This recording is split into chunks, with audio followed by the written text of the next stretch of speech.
Hey, this is Damtac here, and I'm bringing you another review. This time my review is of Roguebook.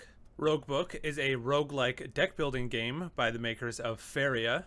They have brought over their IP as well as some of the unique mechanics from that game. In this game, you will choose 2 heroes out of a possible 4.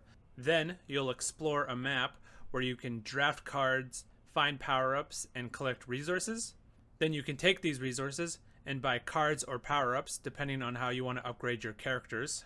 While you are doing this, you'll encounter different enemies, which include a basic enemy, an elite enemy, and the boss. If you defeat the boss, you'll be sent to the next map to explore, and you'll keep doing this until you defeat all the bosses or until you die.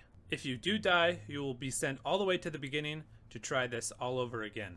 Now, if you're familiar with this type of game, I am sure you've heard of Slay the Spire. Now, I mentioned Slay the Spire because when I talk about what I like and don't like about this game, a lot of it is going to be in comparison to Slay the Spire because I think that game is currently the king of this genre. So, now let's get into what I like about this game. I love the art style of this game. Everything looks beautiful, everything stands out, everything pops. The heroes look amazing, the enemies look amazing, the animations look amazing.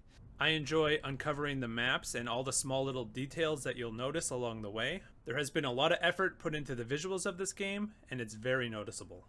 Speaking of its map, I think this is another area where it outdoes all its competition.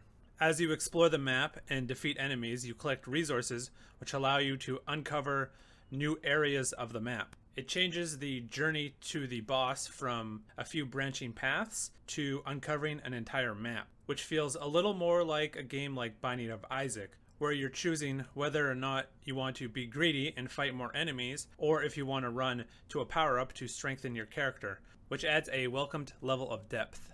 Another thing I liked about this game is the fact that you have 2 characters on the board at the same time with 2 unique decks. This allows you to have different synergies between the characters as well as different synergies with their position on the board.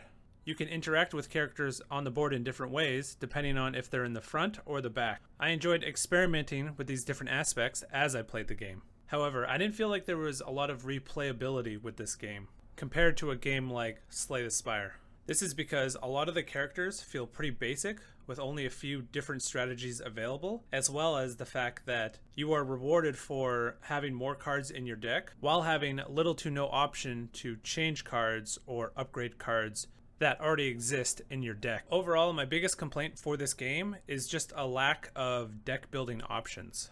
So having said all that, if you're somebody who loves deck building games and you just can't get enough of them, you should definitely check out this game because there's a lot to enjoy, there's a lot to explore, and you'll have fun exploring all this game has to offer. Now, if you're somebody who cares more about the gameplay mechanics and the deck building aspect of these games, you'll still enjoy this game and you'll still enjoy the experience, but there won't be as much replayability as a game like Slay the Spire. Thanks for watching my review, and subscribe to the channel so you can be updated with all my upcoming videos.